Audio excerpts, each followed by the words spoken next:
আসসালামু আলাইকুম শিক্ষার্থীরা। আজকে আমি আলোচনা শুরু করতে যাচ্ছি রেসপন্সিবিলিটি অ্যাকাউন্টিং বা অপারেটিং সেগমেন্টের লেকচার 4। তোমরা যাই বলো না কেন, এটা রেসপন্সিবিলিটি অ্যাকাউন্টিং হতে পারে বা অপারেটিং সেগমেন্ট। এটা থার্ড ইয়ারের জন্য অপারেটিং সেগমেন্ট এবং মাস্টার্সের জন্য রেসপন্সিবিলিটি অ্যাকাউন্টিং। যাও আমি শুরু করতে যাচ্ছি। তো আমাদের প্রথম যে দুইটা রিকোয়ারমেন্ট আছে এটা আগেই করিয়েছি। আজকে মূলত এটা বলার জন্যই, এটা শেখানোর জন্যই আমার এই অঙ্কটা শুরু করা। যাক, আমরা এই দুইটা করব কারণ এর আলোকে আমাদের কথা বলতে হবে। তাহলে আমরা আগে এই দুইটা শুরু করি। বলা আছে একটা কোম্পানির অপারেটিং ডাটা তোমাকে দেওয়া হয়েছে, বের করো compute the ROI residual income for each division in terms of margin and turnover. Margin এবং টার্নওভারের সাহায্যে ROI বের করো তিনটা ডিভিশনে, ইচ ডিভিশনস। তো আমি এর আগে তিনটে লেকচারেই মার্জিন এবং টার্নওভারের সাহায্যে কিভাবে ROI বের করতে হয় সেটা দেখিয়েছি। আজকে আবার দেখো তোমরা। তো আমরা দেখি requirement 1 table showing ROI in terms of margin and turnover. Margin এবং টার্নওভারের সাহায্যে ROI বের করছি। আমরা জানি মার্জিনের সূত্র margin equal to net operating income ভাগ সেলস ইনটু 100। শিক্ষার্থীরা খেয়াল করবে আমার জায়গার স্বল্পতা, তাই আমি লিখেছি NOI। নিচে বলে দিয়েছি NOI মানে নিট অপারেটিং ইনকাম। সুতরাং তোমরা যদি এভাবে লিখে এটা অ্যাব্রিভিয়েশন দিয়ে দাও তাহলে কোনো সমস্যা নেই। তো আমরা শুরু করি। ডিভিশন 1 এ NEET operating income 6 lakh,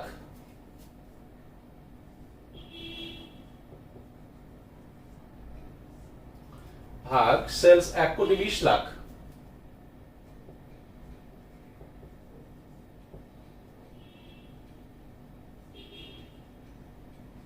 into 100 সমান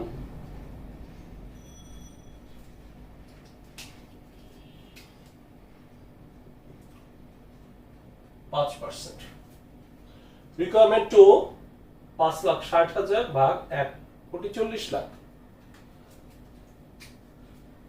5,60,000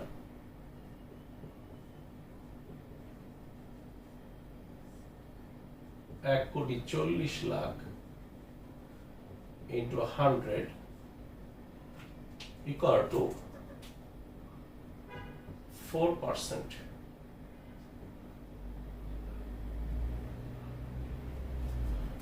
রিকোয়ারমেন্ট 3 8 লাখ ভাগ 2.5 লাখ আর 2.5 কোটি।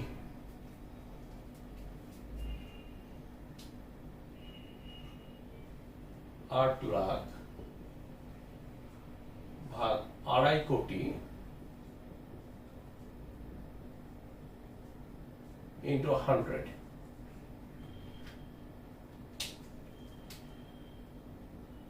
3.2%। শিক্ষার্থীরা আমরা বের করে নিয়েছি। এরপর টার্নওভার সেলস ভাগ অ্যাভারেজ অপারেটিং অ্যাসেট আমি বলে দিয়েছি AOA অ্যাভারেজ অপারেটিং অ্যাসেট। আমরা দেখি সেলস ছিল 1,20,00,000, average operating asset 30 lakh.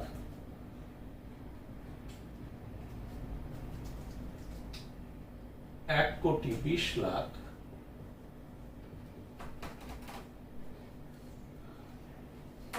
30 lakh সমান 4 টাইমস।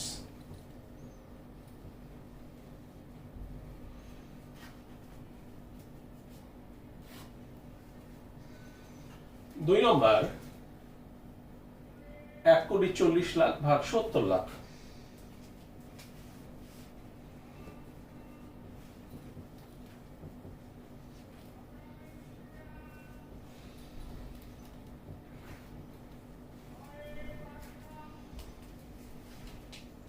সমান 2 টাইমস।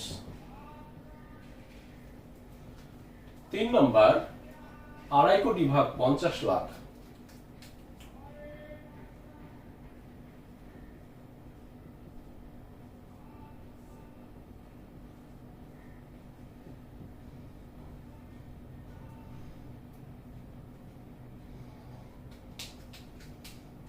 সমান 5 টাইমস। এরপর তোমরা জানো যে ROI মার্জিন ইন্টু টার্নওভার। আমরা মার্জিনও পেয়েছি, টার্নওভারও পেয়েছি। 5% into 4 times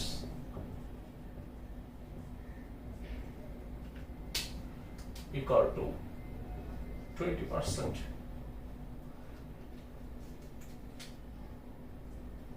এখানে 4% into 2 times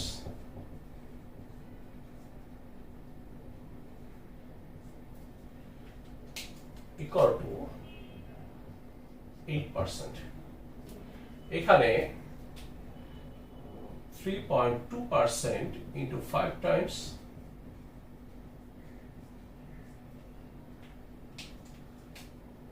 equal to 16%. তো 2 নম্বর রিকোয়ারমেন্ট ছিল, এখন বলছে compute the ROI for each division in terms of margin and turnover. অর্থাৎ মার্জিন এবং টার্নওভারের ভিত্তিতে ROI নির্ণয় করো, মার্জিন এবং টার্নওভারের ভিত্তিতে। এখন বলা আছে compute the ROI for each divisions. প্রত্যেক ডিভিশনের RI বের করো। RI হচ্ছে রেসিডুয়াল ইনকাম। আমরা জানি রেসিডুয়াল ইনকামের সূত্র হচ্ছে নিট অপারেটিং ইনকাম ভাগ মিনিমাম রিটার্ন। নিট অপারেটিং ইনকাম প্রশ্নে দেওয়া আছে, দেখো 6 লাখ, 5 লাখ 60,000 এবং 8 লাখ। 6 লাখ, 5 লাখ 60,000, 8 লাখ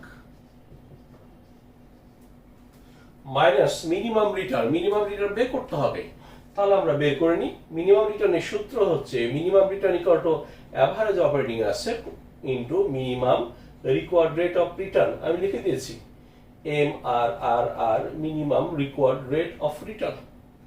তাহলে আমরা দেখি আমাদের অ্যাভারেজ অপারেটিং অ্যাসেট দেওয়া আছে 30 lakh,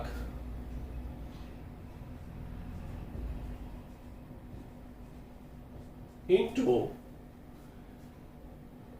minimum required rate of return 14%, 4,20,000। তাহলে আমি যদি এখানে 4,20,000 বসিয়ে দিই, ফলাফল হলো 1,80,000। 2 নম্বর অ্যাভারেজ অপারেটিং অ্যাসেট 70 লাখ, 10%,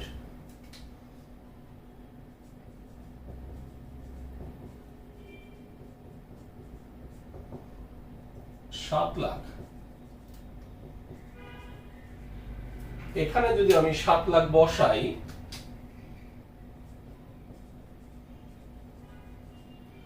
ফলাফল minus 1,40,000।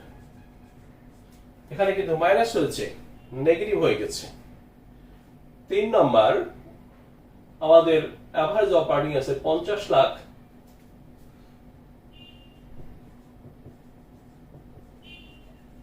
into 16% equal to 8 lakh. এখানে যদি 8 লাখ বসাই, ফলাফল 0। তাহলে শিক্ষার্থীরা এই দুটো জিনিস ROI এবং রেসিডুয়াল ইনকাম আমি আগেও করেছিলাম, আজকেও করলাম। তবে আগের চেয়ে আজকে ছকটা একটু সহজভাবে উপস্থাপন করেছি। আগে ছকটা একটু বড় করেছিলাম, আজকে একটু সহজ করে ছোট করে দিয়েছি। এটা ছোট করেছি, এটা ছোট করেছি, এটা সহজ করেছি। তো তোমাদের আশা করি এই দুটাতে কোনো সমস্যা নাই। আমাদের পরবর্তী রিকোয়ারমেন্ট আমরা দেখে নিই। Assume that each division is presented with an investment opportunities that would yield a 15% rate of return. প্রত্যেক ডিভিশনের একটা বিনিয়োগের সুযোগ আছে, যেখান থেকে তারা 15% আর্ন করতে পারবে। বিষয়টা কি? তোমার পর্যাপ্ত অর্থ আছে, যে অর্থ দিয়ে তুমি ব্যবসা করছো, করে এক ধরনের ইনকাম হচ্ছে ব্যবসা থেকে। কারণ সে ব্যবসা করে যে ইনকাম হচ্ছে, প্রত্যেকটা প্রতিষ্ঠান বা প্রত্যেকটা ব্যক্তি যদি ব্যবসায়ী হয়, তারা বিভিন্ন ধরনের বিকল্পের কথা চিন্তা করে। কথার কথা, তুমি একটা প্রতিষ্ঠান খুলে ব্যবসা করছো, এখানে এক ধরনের ইনকাম হচ্ছে, এই টাকাটা তোমার প্রতিষ্ঠানে না খাটিয়ে ব্যাংকে রাখলে এক ধরনের ইনকাম হতো, বা কোনো কোম্পানিতে বিনিয়োগ করলে এক ধরনের ইনকাম হতো। তো এই যে ব্যাংকে রাখার একটা সুযোগ আছে, কোনো প্রতিষ্ঠানে বিনিয়োগের সুযোগ আছে, এই সুযোগগুলোকে বলা হয় ইনভেস্টমেন্ট অপরচুনিটিস। কথার কথা, তোমার 1 কোটি টাকা আছে, তোমার প্রতিষ্ঠানে খাটিয়ে প্রতি মাসে লাভ হচ্ছে 1 লাখ টাকা, তো ব্যাংক বলছে যে তারা 1.5 লক্ষ টাকা দিবে। সেক্ষেত্রে ব্যবসা না করে ব্যাংকে রাখাই তো লাভজনক, কেননা ওখানে বিকল্প বিনিয়োগে তোমার আর্নিংসটা বেশি হচ্ছে। একইভাবে যদি এমন হতো তোমার প্রতিষ্ঠানে 1 কোটি টাকা ইনভেস্ট করে প্রতি মাসে 2 লক্ষ টাকা ইনকাম হচ্ছে, কিন্তু ব্যাংকে রাখলে তুমি পাবে 1.5 লক্ষ টাকা, সেক্ষেত্রে বিকল্প বিনিয়োগ তোমার জন্য লাভজনক না, সেক্ষেত্রে ব্যবসা করে ভালো। তো এইটা আমরা এখন সিদ্ধান্ত নিব। বলা আছে if performance is measured by ROI, অর্থাৎ ROI এর ভিত্তিতে যদি আমরা পারফরমেন্স মেজার করি, which division or divisions will probably accept the opportunities, reject why? যদি আমরা ROI এর মাধ্যমে আমরা মূল্যায়ন করি, তাহলে এই 3টা ডিভিশন এর মধ্যে কে সুযোগটা গ্রহণ করবে বা বর্জন করবে।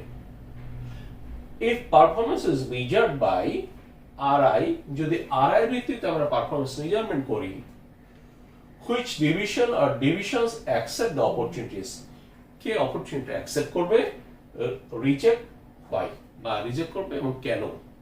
তাহলে আসো আমরা এটা ক্যালকুলেশন করে সিদ্ধান্ত জানাই। শিক্ষার্থীরা, আজকের মূল আলোচ্য বিষয় ছিল রিকোয়ারমেন্ট ফ্রি। আমরা প্রথম লেকচারগুলোতে ROI এবং RI শিখেছি। আজকে যেটা বলা হয়েছে যে তুমি যদি বিকল্প বিনিয়োগের সুযোগ পাও, তাহলে ROI এবং RI এর ভিত্তিতে এই বিনিয়োগের সুযোগটা গ্রহণ করবে কিনা। তো আমরা এটা ক্যালকুলেশন করে বলবো। বলা আছে যে তুমি যদি ইনভেস্টমেন্ট অপরচুনিটি পেয়েছো 15%, অর্থাৎ তুমি তোমার প্রতিষ্ঠানে বিনিয়োগ না করে যদি অন্য কোথাও বিনিয়োগ করো 15% ইনকাম হবে, তাহলে ROI এর ভিত্তিতে এটা গ্রহণ করবে না বর্জন করবে। আমরা দেখি, আমরা দেখতে পাচ্ছি ROI, তোমার নিজস্ব ROI হচ্ছে 20%, 8%, 16%, 20, 8, 16। whereas তুমি যদি বাইরে বিনিয়োগ করো তাহলে তোমাকে দেওয়া হবে 15%, অর্থাৎ তুমি তোমার প্রতিষ্ঠানে টাকাটা না খাটিয়ে যদি অন্য কোথাও বিনিয়োগ করো তাহলে পাবে 15%। Investment opportunities 15%, 15%, 15%। এবার তাকাও, তোমার প্রতিষ্ঠান, তুমি ব্যবসা করে নিজের প্রতিষ্ঠানে ইনকাম করতে পারো 20%, কিন্তু বাইরে বিনিয়োগ করলে পাবে 15%। তাহলে তোমার প্রতিষ্ঠানের নিজস্ব ইনকাম বেশি না কম? অবশ্যই বেশি। আর বাইরে বিনিয়োগ করলে পাবে 15%, কম পাবে। তাহলে নিশ্চয়ই নিজের প্রতিষ্ঠান বন্ধ করে দিয়ে অন্য কোথাও কম লাভের জন্য বিনিয়োগ করবে না। নিজের প্রতিষ্ঠানে যেহেতু বেশি ইনকাম হচ্ছে, তাই নিজের প্রতিষ্ঠানেই টাকা রাখবে, বাইরে বিনিয়োগ করবে না, এই বিনিয়োগের সুযোগটা গ্রহণ করবে না। এর জন্য এটা রিজেক্ট করা হয়েছে। 2 নম্বর ক্ষেত্রে তোমার প্রতিষ্ঠানে ইনকাম হচ্ছে 8%, কিন্তু বাইরে বিনিয়োগ করলে পাবে 15%, তাহলে বাইরে বিনিয়োগ লাভজনক, এই জন্য এটা অ্যাকসেপ্ট করা হবে। 3 নম্বরে তোমার প্রতিষ্ঠানে তুমি ইনকাম করো 16%, কিন্তু বাইরে বিনিয়োগ করলে পাবে 15%, তার মানে বাইরে বিনিয়োগ করলে ইনকাম কম হচ্ছে, তার মানে প্রতিষ্ঠানে ইনকাম থাকাই ভালো, প্রতিষ্ঠানে বিনিয়োগ থাকাই ভালো। সেক্ষেত্রে এই অপরচুনিটিটা রিজেক্ট করবে। এটা দেখি আমরা বলেছি division A and C will reject, A reject করবে, C রিজেক্ট করবে। Division A and C will reject the investment opportunity because their ROI, কেননা তাদের ROI, নিজস্ব ROI is greater than investment opportunity। ROI মানে হচ্ছে একটা প্রতিষ্ঠানের অভ্যন্তরীণ উপার্জন ক্ষমতা, অর্থাৎ এই প্রতিষ্ঠান এত % ইনকাম করার সক্ষমতা আছে, এত % ইনকাম করে। তাহলে তাদের নিজস্ব ইনকাম বিকল্প বিনিয়োগের চেয়ে তাদের নিজস্ব ইনকাম বড়, তাই এখানে বলা হচ্ছে division A and C will reject, but division B will accept it, division B গ্রহণ করবে, বিকজ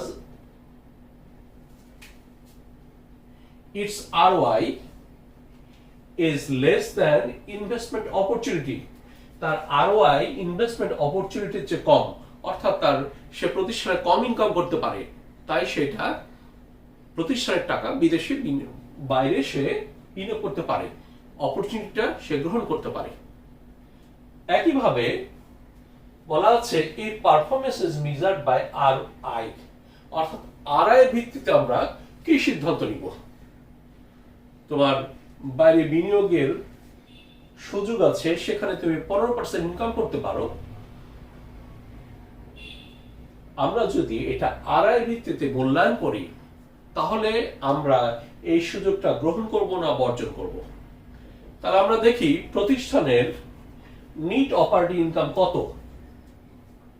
প্রতিষ্ঠান ইনকাম করছে 6 লাখ, 5 লাখ 60,000 এবং 8 লাখ। 6 লাখ, 5 লাখ 60,000, 8 লাখ। এখন তুমি যদি বাইরে বিনিয়োগ করো, বাইরে বিনিয়োগ করা মানে তোমার যে সম্পদ আছে এই সম্পদটা তোমার প্রতিষ্ঠানে না রেখে যদি বাইরে বিনিয়োগ করো তাহলে কি পরিমাণ ইনকাম হবে। বাইরে বিনিয়োগ করলে ইনকাম হবে 15%। এবার দেখি তোমার সম্পদের পরিমাণ কত। তোমার সম্পদ কত? 30 লাখ। বাইরে বিনিয়োগ করলে হবে কত? 15%, অর্থাৎ 4.5 লাখ ইনকাম হবে। তোমার সম্পদ কত? 70 লাখ। বাইরে বিনিয়োগ করলে হবে 15%, মানে 10.5 লাখ। তোমার সম্পদ 50 লাখ, বাইরে বিনিয়োগ করলে পাবে 15%, 7.5 লক্ষ। অর্থাৎ বাইরে বিনিয়োগ করলে এই ইনকাম গুলো হবে income from investment opportunity, average operating asset into rate of return. অর্থাৎ তোমার অ্যাসেটটা বাইরে বিনিয়োগ করলে তোমার কি রেট অফ রিটার্ন পাবে? 15%। তাহলে 15% হারে এটা ইনকাম হচ্ছে। এবার দেখো তোমার প্রতিষ্ঠান ইনকাম ছিল কত? 6 লাখ। তোমার প্রতিষ্ঠান ইনকাম করতে পারে 6 লাখ, কিন্তু বাইরে বিনিয়োগ করলে পাবে 4.5 লাখ। তাহলে বাইরে বিনিয়োগ করলে লাভ কম হচ্ছে না বেশি হচ্ছে? ইনকাম কম হচ্ছে না বেশি হচ্ছে? বাইরে বিনিয়োগ করলে কম ইনকাম হচ্ছে, কিন্তু তোমার ইনকাম হচ্ছে 6 লাখ, বাইরে বিনিয়োগ করলে 4.5 লাখ।